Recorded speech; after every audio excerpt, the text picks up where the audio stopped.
Guys, welcome back to my YouTube channel. Today we are going to study correct use of some adjectives. So the very first words are some, any. Both the words some and any are used to express quantity or degree, but still there are some differences between them. दोनों ही words का use तो हम करते हैं कुछ quantity को बताने के लिए या फिर किसी डिग्री को बताने के लिए, बट इनमें जो डिफरेंसेस होते हैं वो भी हम पढ़ते हैं। सम को कब हम यूज़ करते हैं? जब अफर्मेटिव सेंटेंस होता है, बट यहाँ पे कुछ एक्सेप्शंस भी होते हैं, भी रेयर एक्सेप्शंस होते हैं, बट जनरली हम इन्हें अफर्मेटिव सेंटेंसेस में ही यूज़ करते हैं। एनी को हम नेगेटिव और इंट्रोगेटिव सेंटेंसेस में यूज़ करते हैं। मैंने आपको 10th चैप्टर में अफर्मेटिव, नेगेटिव और इंट्रोगेटिव तीनों के बारे में ही बता दिया है। मेक श्योर कि आप वीडियोस भी देखें, उन सब की लिंक डिस्क्रिप्शन बॉक्स में प्रोवाइड कर दी गई है। तो सम का एग्जाम्पल देखते हैं। I will buy some mangoes. It's a affirmative sentence, यहाँ पे हमने सम का यूज़ किया। नेक्स्ट इज एनी का example. I will not buy any mangoes. It is an negative sentence. अगर हम इंट्रोगेटिव सेंटेंस में भी यूज़ करके देखते हैं तो वहाँ भी एनी ही यूज़ होगा, सम नहीं यूज़ होगा। ये एक स्लाइटली डिफरेंस वाली चीज़ है जिसे कि आप याद कर सकते हैं, क्योंकि ये ज़्यादा कुछ टफ नहीं है।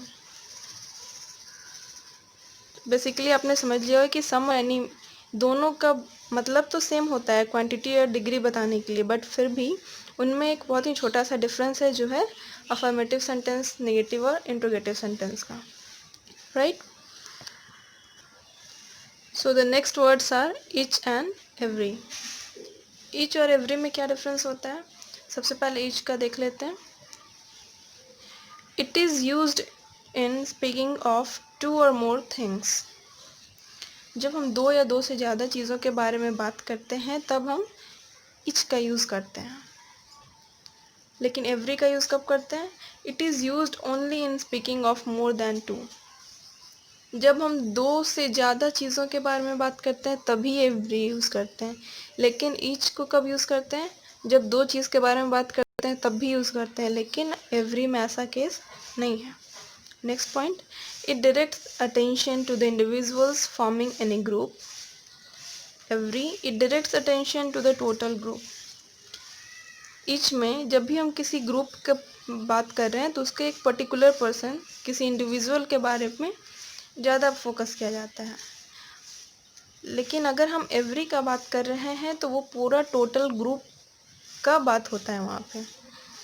जैसे कि ईच मतलब ही होता है प्रत्येक, तो किसी इंडिविजुअल का ही आप बात करोगे।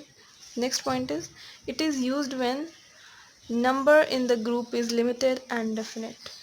It is used when the number is indefinite. Each का यूज़ हम कब करते हैं? जब किसी भी ग्रुप का नंबर लिमिटेड हो, डेफिनेट हो, जिसे हम काउंट कर सकें। लेकिन एवरी का हम कब यूज़ करते हैं? जब नंबर इनडेफिनेट हो, we don't exactly know what the number of the group is, then we can use every. अभी आपने इसके डिफरेंसेस समझ लिए होंगे। जब आप इसके एग्जांपल्स पढ़ेंगे तो आपको डिफरेंस और अच्छे से क्लियर होगा। पहले ईच का एग्जांपल देखते हैं। Each one of this chairs is broken. यहाँ पे जितने भी चेयर्स हैं उनमें से सब के सब टूटे हुए हैं। तो चलिए इसको सेट करके देखते हैं। सबसे पहला पॉइंट ने क्या कहा था कि 2 या 2 से ज़्यादा चीज़ों के बारे में बात हो रही है यहाँ पे बात। Each one of this chairs is broken. कुछ चेयर्स हैं वहाँ पे जिनमें सब के सब टूटे हुए हैं। Then the second point, it directs attention to the individuals forming any group. किसी इंडिविजुअल की बात हो रही है। ईच वन, हर एक चेयर टूटी हुई है। It is used when number in the group is limited and definite. Number भी लिमिटेड है क्योंकि हम काउंट कर सकते हैं, क्योंकि हम बोल रहे हैं each one of these chairs. कुछ चेयर्स को हम पॉइंट करके बोल रहे हैं कि उनमें से हर चेयर टूटी हुई है। अब एवरी को भी एनालाइज कर लेते हैं। It is used only in speaking of more than 2। Every seat was taken. 2 से ज़्यादा की बात हो रही है। जैसे ही हम एवरी सीट कहते हैं मतलब कि एक सीट की बात नहीं हो रही है, 2 सीट की भी बात नहीं हो रही है, बहुत सारे सीट्स की बात हो रही है। फिर it directs attention to the total group, ये टोटल ग्रुप के बारे में बता रहा है क्योंकि कह रहा है कि सारे के सारे सीट्स जो हैं वो ली जा चुकी हैं, एक टोटल ग्रुप को बता रहा है। It is used when the number is indefinite, यहाँ पे हमें नंबर का पता नहीं चल रहा है जो कि अपोजिट है इस वाले से। यहाँ पे हमें पता चल रहा था, हम कुछ चेयर्स को पॉइंट आउट करके कह रहे थे कि हर चेयर टूटी हुई है, बट यहाँ हम कह रहे हैं सारी सीट भरी हुई है।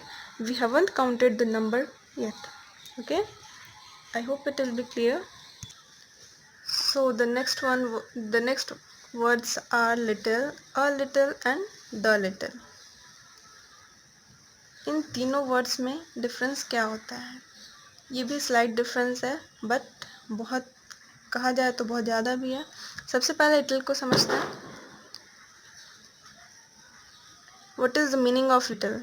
नॉट मच, ज़्यादा नहीं, मतलब हार्डली एनी, ना के बराबर कुछ होना, उसे हम लिटिल कहते हैं। ना के बराबर कुछ होना मतलब कि इसका नेगेटिव मीनिंग आ रहा है।